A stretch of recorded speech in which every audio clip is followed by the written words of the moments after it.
안녕하세요. 태성SN의 하유준입니다. 이번 시간은 NCS를 활용한 스텐트 해석 방법 및 실제 스텐트 분야에 해석이 적용된 사례에 대해서 발표하겠습니다. 발표 순서는 보시는 바와 같습니다. 먼저 간단하게 스텐트의 소개 및 필요성에 대해서 설명드리고, 이러한 스텐트를 NCS를 사용하여 해석하는 방법에 대해서 설명드리겠습니다. 그리고 마지막으로 적용된 사례들을 확인해 보겠습니다.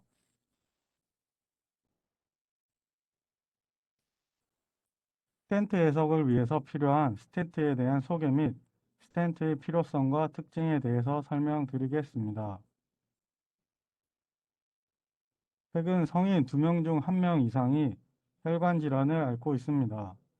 인체는 혈관을 통해서 혈액, 공기 및 소변과 같은 체액을 중요한 장기들로 운반합니다. 이러한 혈관이 부분적으로 또는 완전히 막히게 되면 인체에 문제가 발생할 수 있습니다. 혈관의 경우 콜레스테롤로 구성된 플라크의 축적에 의해서 막히게 됩니다. 플라크에 의해서 혈관이 막히는 증상을 극상경화증이라고 부릅니다.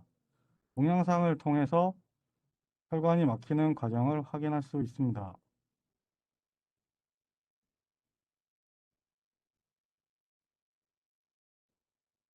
보시는 바와 같이 갑자기 콜레스테롤이 많아지면서 혈관이 막히는 것을 확인할 수 있습니다.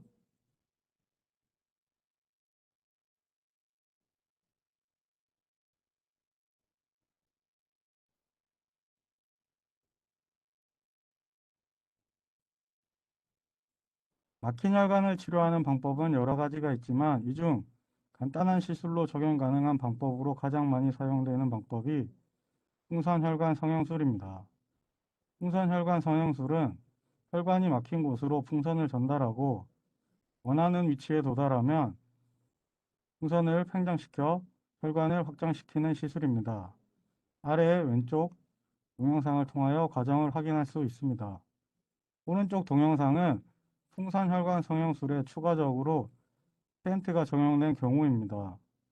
풍선과 스텐트가 팽창하여 혈관을 팽창시킨 후 스텐트는 팽창된 상태로 유지가 되어 혈관이 수축되지 않게 지지해 줍니다. 이러한 스텐트를 활용한 혈관 성형술은 성공적인 치료 옵션으로 약 20분 이내의 시술이 진행됩니다. 혈관 확장형 성형술에 사용되는 스텐트는 크게 두 가지 종류가 있습니다. 첫 번째는 앞에서 확인했던 풍선 확장형 스텐트입니다. 두 번째는 형상 기억 합금을 활용하는 자가 확장형 스텐트입니다. 각각의 특성 및 고동을 동영상을 통해서 확인해 볼 수 있으며 이번 발표에서는 자가 확장형 스텐트에 대해서 확인해 볼 것입니다.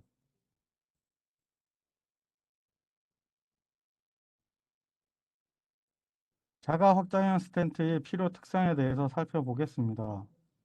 스텐트는 혈관을 팽창시키고 팽창된 상태로 유지되기 위해서 여러 특성들이 필요합니다. 혈관에 들어가기 위해서 직경이 작은 카테터에 압착이 가능해야 하며 압착된 후 원래의 형상으로 팽창하기 위해서 큰 변형이 가능해야 합니다. 심장 박동과 같은 반복적인 외부 하중에 저항하기 위한 강성과 가굴 저항, 피로 저항 등이 필요합니다. 추가로 스텐트의 위치를 감지하기 위한 가시성과 인체에 적용되는 의료기기이기 때문에 필요한 생체 적합성 특성도 필요합니다. 앞에서 설명드린 스탠드의 특성들을 모두 반영할 수 있는 재료는 찾기가 쉽지 않습니다. 스텐트의 재료로는 여러 금속 및 금속 합금, 생체 안정 폴리머 및 생체 흡수성 재료 등이 있습니다. 이 중 자가 확장형 스텐트에는 형상 기억 합금이 가장 많이 적용되고 있습니다. 스텐트를 엔시스를 사용하여 평가하고 적용하는 방법에 대한 내용을 설명드리겠습니다.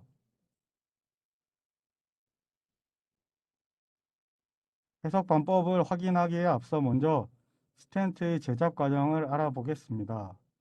여기서 초점은 스텐트 및 재료의 거동을 확인하는 것이므로 광택, 소독 등과 같은 단계는 생략하겠습니다. 제일 먼저 스텐트의 평면 패턴 디자인을 제작합니다. 두 번째는 원하는 두께 및 직경의 나이티놀 튜브를 선택합니다. 선택된 나이티놀 튜브의 평면 패턴 디자인을 사용하여 스텐트를 레이저로 절단합니다. 절단 후 스텐트를 고온의 챔버에서 가열하고 원하는 직경까지 확장합니다. 가열하고 확장하는 단계는 한 번에 많은 양을 확장시킬 수 없기 때문에 한 번이 아닌 여러 번으로 나누어서 진행됩니다.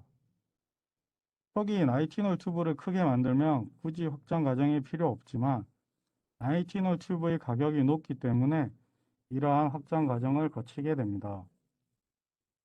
확장 과정 후 스텐트를 상온으로 빠르게 냉각하여 원하는 최종 직경으로 구속하여 유지시킵니다. 이렇게 만들어진 스텐트는 혈관 안으로 이송하기 위해 피스의 직경으로 압착되고 압착되는 과정 중에서 향상 기억 합금의 초탄성 거동을 보여줍니다. 피스에 압착된 스텐트는 혈관으로 이송되고 막힌 부분에 도착하면 원래의 형상으로 돌아가면서 혈관을 팽창시킵니다.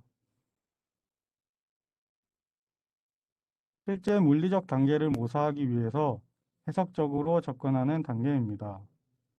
처음은 물리적 단계와 동일합니다. 먼저 스텐트의 평면 디자인을 스케치합니다. 스케치 파일을 스텐트 3D 형상으로 만들어줍니다. 이때 스페이스 클레임의 몇몇 기능을 활용하시면 쉽게 3D 형상을 만들어 주실 수 있습니다. 3D로 만들어진 스텐트를 혈관 직경보다 10% 정도 더 큰 직경으로 확장합니다.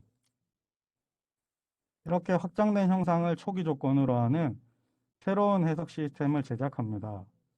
확장된 스텐트는 시스에 압착되고 혈관으로 전달되고 막힌 혈관에 도착하면 스텐트는 초기 형상으로 돌아가게 되고 이러한 과정에서 혈관은 팽창하게 됩니다. 이러한 전체 과정에 대해서 엔시스를 사용하여 설정하는 부분들을 뒤에서 하나하나 설명드리겠습니다. 자가 확장형 스텐트를 해석하는 과정의 제일 첫 번째는 스텐트의 형상 및 요소를 설정하는 단계입니다. 해석적으로 스텐트의 형상을 표현하는 방법은 두 가지가 있습니다. 첫 번째는 스텐트의 형상을 라인바디로 모사하는 방법입니다. 라인바디의 경우 티모센코 이론을 통하여 적용이 되고 계산 시간을 줄일 수 있습니다. 하지만 초탄성 고동 특성을 가진 형상기억 합금을 지원하지 않기 때문에 이번 교육에서는 적용하지 않습니다. 두 번째 방법은 스텐트의 형상을 3D 솔리드 요소로 적용하는 방법입니다. 솔리드 요소를 적용하게 되면 계산 시간은 라인바디보다 증가하지만 재료 및 결과 확인 부분에서 제약 없이 모두 사용 가능합니다. 형상 설정이 완료되었으면 격자를 생성해야 합니다. 스텐트 모델을 육면체 격자로 만들기 위해서 반으로 형상을 잘라줍니다. 반으로 잘라주면 아래 그림과 같이 스텐트에 육면체 격자를 적용할 수 있습니다. 다른 단면에는 노드 공유 조건을 설정할 수 있는 쉐어 토폴로지 옵션을 적용해 줍니다. 일반적으로 스텐트 해석에서는 대칭 모델을 많이 사용하기 때문에 스텐트 형상을 4등분으로 잘라서 사용하는 경우도 있습니다. 격자 품질을 위해서 추가적인 격자 사이즈 설정이 필요할 수도 있습니다. 스텐트 해석을 위해서 물성 정의가 필요합니다. 스텐트의 물성 정의 시에 사용하는 재료 모델은 형상 기억 합금의 초탄성 특성입니다. 일반적으로 스텐트의 물성 정보는 문헌에서 검색한 물성 매개 변수를 사용할 수 있습니다. 실험을 통하여 매개 변수를 계산할 수는 있지만 쉽지는 않습니다. 스텐트의 물성을 정의했으면 혈관과 플라크의 물성도 정의해야 합니다. 스텐트 해석에서는 혈관과 플라크 물성은 초탄성 재료를 일반적으로 많이 사용하고 있습니다. 혈관 및 플라크의 물성에 대한 자세한 부분은 이번 세미나에서는 다루고 있지는 않습니다. 자가 확장형 스텐트에는 형상 기억 합금 중에서도 니켈과 티타늄의 합금인 나이티놀이 가장 많이 적용됩니다.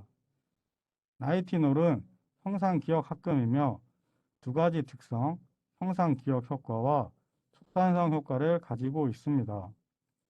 이 중에서 자가 확장형 스텐트에 적용되는 특성은 촉산성 효과입니다. 나이티론은 또한 생체 적합성이 우수하여 독성이 없고 알레르기 반응을 일으키지는 않습니다. 엔시스에서 형상 기억 합금의 초탄성 고동을 표현하기 위해서는 아래의 표에 나와 있는 매개변수 값들을 입력해야 합니다. 보시면 기본적으로 탄성 영역의 물성 정보를 입력하고 추가적으로 형상 기억 합금의 초탄성 효과 매개변수를 입력합니다. 각각의 매개변수에 대한 부분은 아래의 표와 스트레스 스트레인 커브를 통해서 확인할 수 있으며 이 중 알파 값은 인장거동과 압축거동의 그래프를 동일하게 표현할지 또는 다르게 표현할지를 정해주는 값입니다. 알파 값을 0으로 입력하게 되면 인장거동과 압축거동이 동일하다고 보시면 될 것 같습니다. 스텐트가 전달 시스템인 쉬스 및 혈관, 플라크에 접촉하므로 이들 사이의 접촉 조건을 정의해야 합니다. 접촉을 정의할 때 일반적으로 재질이 부드러운 재질이거나 촘촘한 격자가 생성된 부분을 컨택 바디로 설정하고 재질이 단단하거나 웅성한 격자가 생성된 바디를 타겟 바디로 설정합니다. 따라서 혈관과 플라크는 스텐트보다 재질이 부드럽기 때문에 컨택 바디로 설정하고 스텐트는 타겟 바디로 설정합니다. 재질의 부드러움이나 격자의 밀도 및 크기가 비슷한 경우 컨택 바디와 타겟 바디는 임의로 설정하고 접촉 조건의 비헤이비어에서 시메트릭 조건을 설정해 주시면 됩니다. 시메트릭 조건은 선택된 컨택 바디가 선택이 될 수도 있고 타겟이 될 수도 있는 조건입니다. 스텐트 해석에서는 추가로 컨택 컨트롤 기능을 활용할 수 있습니다. 컨택 컨트롤 기능은 특정 하중 적용 시점에 접촉이 일어나지 않게 설정하고 원하는 시점에서 접촉이 설정될 수 있게 해주는 옵션입니다. 스텐트를 전달 시스템인 쉬츠에 압착하는 고동에서 스텐트와 혈관의 접촉이 인식되지 않게 설정하고 스텐트가 혈관에 배치되는 고동에서는 접촉이 인식될 수 있게 적용할 때 컨택 컨트롤 기능을 사용하실 수 있습니다. 스텐트를 혈관에 배치하기 위해서 필요한 접속 옵션 중 하나가 스테빌라이제이션 옵션입니다. 그림과 같이 스텐트가 쉬스에서 분리되어 원래의 형상으로 돌아가려고 할 때 급격한 확장을 경험하게 되는데 이때 급격한 변형으로 인해서 비선형 해석의 수렴성에 문제가 생길 수도 있습니다. 이러한 급격한 변화에 의한 수렴성 문제가 발생하는 경우 사용할 수 있는 옵션이 스테빌라이제이션 옵션입니다. 스테빌라이제이션 방법은 노드와 지면 사이에 점성 대시포트를 적용하여 급격한 변형을 방지하여 수렴성을 향상시켜주는 방법입니다. 스테빌라이제이션을 너무 작게 설정하면 수렴성 문제를 개선할 수 없으며 하지만 너무 크게 설정하면 스텐트 해석 결과에 영향을 미칠 수가 있습니다. 따라서 혈관에 스텐트가 완전히 닿으면 스테빌라이제이션을 줄인 다음 효과를 제거해 주어야 합니다. 스테빌라이제이션 옵션을 사용한 경우 아래의 그래프와 같이 스테빌라이제이션 효과가 해석 결과에 얼마나 영향을 주는지를 확인해야 합니다. 아래의 예시에서 스테빌라이제이션에 의해 변형되는 변형률 에너지를 확인할 수 있습니다. 따라서 스테빌라이제이션 방법을 적용한 경우는 꼭 이러한 변형률 에너지 값을 확인하여 결과에 대한 영향성을 파악하셔야 합니다. 스텐트 해석에서 적용되는 경계 조건입니다. 일반적으로 대칭 조건을 적용하였기 때문에 혈관 및 스텐트의 대칭면에 프리셔니스 서포트 조건을 적용합니다. 혈관을 표현하는 경우 혈관의 프리스트레치 조건으로 혈관 길이의 5%의 길이 방향 인정 변형을 적용합니다. 스텐트를 수축 및 팽창시키기 위해서 추가적으로 노달 디스플레이스먼트 조건을 적용할 수 있습니다. 이때 주의를 하셔야 되는 부분이 이 디스플레이스먼트 조건의 좌표계는 기존에 저희가 사용하던 직교 좌표계가 아닌 원통 좌표계를 적용하여야 합니다.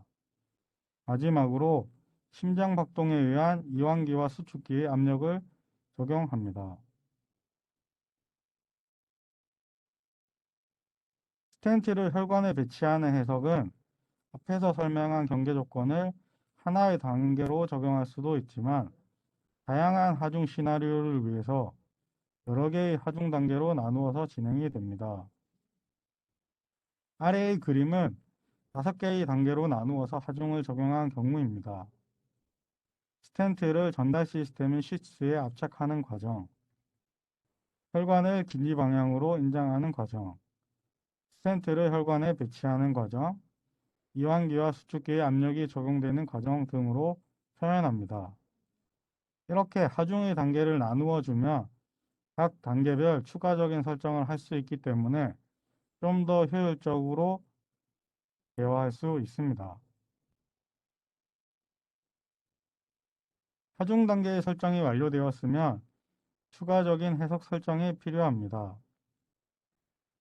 포탄성 재료들을 사용하기 때문에 기본적으로 큰 변형에 대한 결과를 계산할 수 있는 대변형 효과를 활성화하는 라지 디플렉스 옵션을 활성화해 줍니다. 이선형 해석이기 때문에 적절한 서브 스텝을 설정해주는 오토 타임 스태핑 기능 또한 활성화합니다.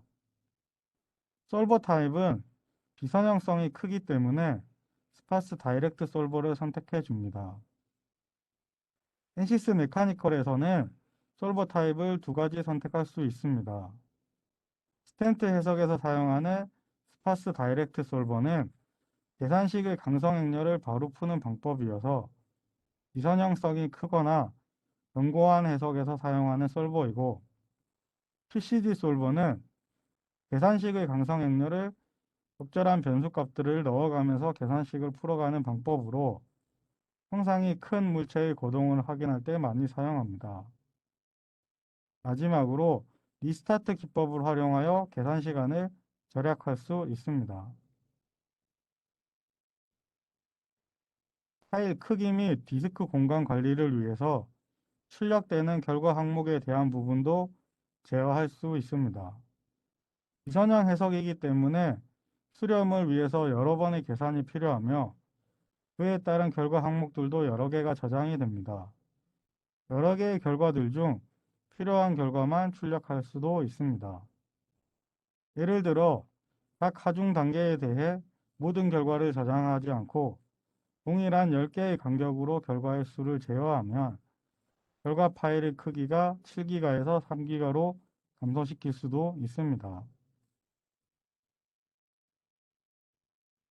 해석을 완료하고 해석을 진행한 후 결과를 평가하는 부분입니다. 스텐트 해석을 통하여 먼저 스텐트의 변형을 평가합니다. 하중 단계별 변형을 통하여 배치되는 동안의 스텐트의 자가 교차, 연신율 및 수축량 등을 확인할 수 있습니다. 또한 스텐트가 혈관을 팽창시키는 외력과 안경 방향의 저항력을 통해서 스텐트의 특성을 평가할 수 있습니다. 혈관을 팽창시키는 외력이 너무 강하면 혈관에 손상이 발생할 수 있고 외력이 너무 약하면 혈관을 팽창시킬 수 없습니다. 안경 방향의 저항력을 통하여 스텐트 삽입 후의 재협착 발생 가능성을 확인할 수 있습니다. 최종적으로 스텐트는 인체에 삽입되는 의료기기이기 때문에 무한 수명을 보장해야 하며 이러한 피로 수명은 변형률 기반 피로 평가를 통해서 평가할 수 있습니다. 스텐트 해석을 통해서 스텐트의 특성뿐만 아니라 혈관 및 플라크의 변형, 응력 및 변형률을 확인할 수 있습니다. 혈관의 국부 응력을 통하여 스텐트의 재협착에 대한 부분을 확인하거나 스텐트의 디자인에 따른 플라크 및 혈관의 국부 응력을 확인할 수 있습니다. 이러한 혈관 및 플라크의 응력을 통하여 혈관의 손상이나 플라크의 손상을 확인할 수 있습니다. 플라크가 파괴되는 경우 다른 부분에서 또 혈관 막힘에 영향을 줄 수 있기 때문에 이러한 부분도 평가해야 합니다. 마지막으로 스텐트 설계 개선을 위한 최적화 해석을 진행할 수 있습니다. 해석을 통한 최적화는 설계 기준을 충족하는 최적의 변수 조합을 자동으로 찾을 수 있습니다. 최적화를 위해서는 많은 반복 계산이 필요하므로 스텐트 전체를 모델링하게 되면 많은 시간이 필요하기 때문에 특정 관심 있는 부분만 모델링하여 사용합니다. 아래 최적화 기준의 예시들을 확인할 수 있습니다. 스텐트의 최대 응력 감소, 피로 안정 계수 개선, 응력 집중 감소 등이 있습니다. 오른쪽 그림은 세 가지 두께 입력 변수를 설정하여 최적화를 진행한 예시입니다. 실제 NCS를 활용하여 스텐트를 해석한 사례입니다. 자가 확장형 스텐트의 피로 수명에 해석이 적용된 사례입니다. 대동맥에 적용된 스텐트의 유동 및 구조 해석을 통하여 스텐트의 수명을 결정할 수 있으며 NCS에서 제공하는 다물리 해석을 통하여 구조 해석만 진행하는 것보다 실제 혈관 내 유동에 의한 압력을 더 정확하게 해석할 수 있기 때문에 좀 더 정확한 결과들을 확인할 수 있습니다. 스텐트의 특정 형상에서 불균이란 변형이 발생하면 상대적으로 불균이란 내부 강성으로 인해 혈관 지지력이 낮아지고 피로 수명도 감소합니다. 스텐트의 피로 수명과 교체 주기를 늘리기 위해 최적의 크림핑 공정과 이때 사용되는 의료기기의 설계에 도움이 된 사례입니다. 실제 캐드팜사에서는 대동맥 판막 협착증 환자의 좁아진 심장 판맥 사이에 스텐트를 부풀려 대동맥 판막에 고정시키는 시술을 수행할 때 스텐트가 단단히 고정되면서 대동맥 벽의 특정 부분에 너무 많은 응력이 가해지지 않는 스텐트 설계에 NCS 해석 솔루션을 적용하였습니다. 해석 모델은 다양한 상황의 개별 환자 상태에서 스텐트가 구조적으로 제 기능을 발휘할 수 있는지 등을 예측하여 궁극적으로 안전한 수술 준비에 도움을 줄 수 있었습니다. 정피적 대동맥 판막 치환 수술에 사용되는 나이티놀 소재의 자가 팽창형 인공 판막 스텐트를 인체에 삽입 시 환자별 대동맥 근부의 크기와 모양이 다르고 혈관 협착 정도에 따른 혈로 속도도 국부적으로 많은 차이가 있으므로 예기치 않은 비정상적인 문제가 발생할 수 있습니다. 그러나 이러한 경우에 생체 내 이식하면서 직접 스텐트를 평가하는 것은 환자의 안전이 위협받을 수 있는 매우 어려운 문제입니다. 특히 인체 삽입 시 환자 상태에 따라 비정상적으로 혈류가 빠르게 역류하여 예기치 않게 스텐트의 파손이 발생할 가능성에 대비해 NCS는 유체 구조 커플링 해석을 통해 사전에 비정상적인 혈류를 발생할 수 있는 와류에 의한 응력 및 변형 영역을 예측하여 이식된 스텐트가 정상적인 혈류 이동을 회복할 수 있도록 도움을 준 사례입니다. 스텐트 삽입에 앞서 혈관을 뚫는 과정 중에 스텐트 이송을 위해서 카테테를 시술하고자 하는 혈관까지 접근시키거나 스텐트 자체가 팽창하여 확장되는데 이때 삽입 구조물에 의해 뒤틀림 등 동맥의 변형이 일어날 수 있습니다. 이번 사례는 맨 대학교 및 대학병원이 공동으로 스캔한 실제 혈관 모델을 적용하여 구조 해석을 수행한 사례로 수술 중에 발생할 수 있는 여러 상황들에 대해서 선형 탄성 모델로 구현한 동맥의 형성 변형과 피로 수명을 사전에 예측할 수 있어 환자를 위한 보다 안전한 수술 치료를 수행한 사례입니다. 이상으로 발표를 마치겠습니다. 추가적으로 궁금하신 분들은 저희 회사 홈페이지의 ETSN의 스텐트 특화 교육 1원익 및 이북을 통하여 좀 더 자세하게 확인해 보실 수 있고 따라하기 예제를 통해서 실제로 NCS를 통해서 스텐트 평가하는 부분을 적용해 보실 수가 있습니다. 이상으로 발표를 마치겠습니다.